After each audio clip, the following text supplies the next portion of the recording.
High বন্ধুরা, আজকে চলে এসেছি একটি নতুন রেসিপি নিয়ে। আজকে আমি রান্না করব রূপচাঁদার শুটকি ভুনা। রূপচাঁদার শুটকি ভুনা রান্না করার জন্য আমি প্রথমে একটি আস্ত রূপচাঁদার শুটকি নিয়েছি।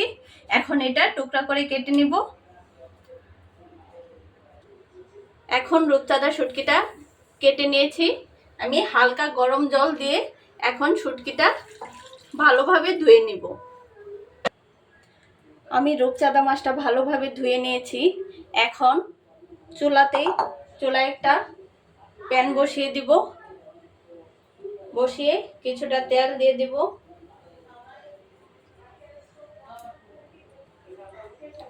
তেল গরম হয়ে গিয়েছে। এখন রসুন কুচি, আমি এখানে 2টা রসুন কুচি ব্যবহার করেছি। রসুনটা হালকা বাদামি কালার হওয়া পর্যন্ত ভাজতে থাকবো।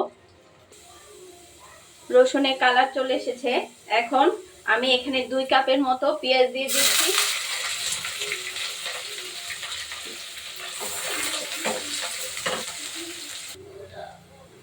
পেঁয়াজটা নরম হয়ে এসেছে। এখন কিছুটা হলুদ গুঁড়ি, 2 চামচের মতো মরিচের গুঁড়ো, আধা চামচ জিরার গুঁড়ি,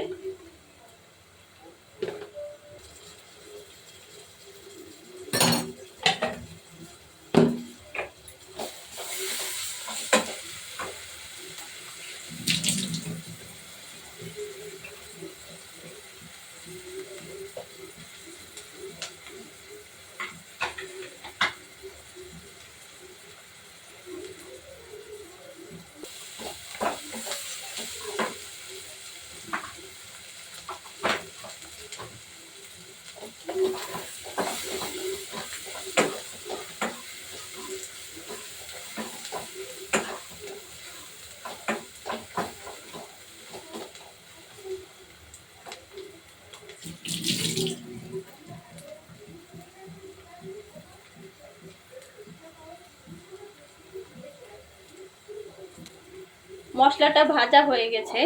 এখন রূপচাঁদা শুটকিগুলা এই মশলার সাথে দিয়ে ভালো করে নাড়িয়ে দিব। এখন কিছুটা জল দিয়ে আমি ঢাকনা দিয়ে দিব। আমি 10 মিনিটের মতো ঢাকনা দিয়ে রান্না করে নেব। এখন ঢাকনাটা তুলে নেব।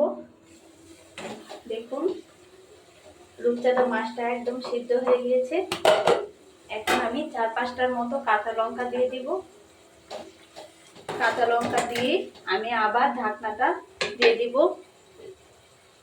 ভালোভাবে শুকিয়ে যাওয়ার জন্য। আমি আবার ঢাকনাটা তুলে নেব। দেখুন শুটকির উপরে তেল চলে এসেছে। আমার রান্নাটা হয়ে গেছে। আমি চুলা অফ করে দেব। এখন একটি বাটিতে তুলে নেব। দেখুন কত সহজেই তৈরি হয়ে গেল রূপচাঁদা মাছের শুটকি ভুনা। ঝটপট এভাবে বাসায় বানিয়ে নিলে খুব সহজেই তৈরি হয়ে যাবে রূপচাঁদা মাছের শুটকি ভুনা। বাই।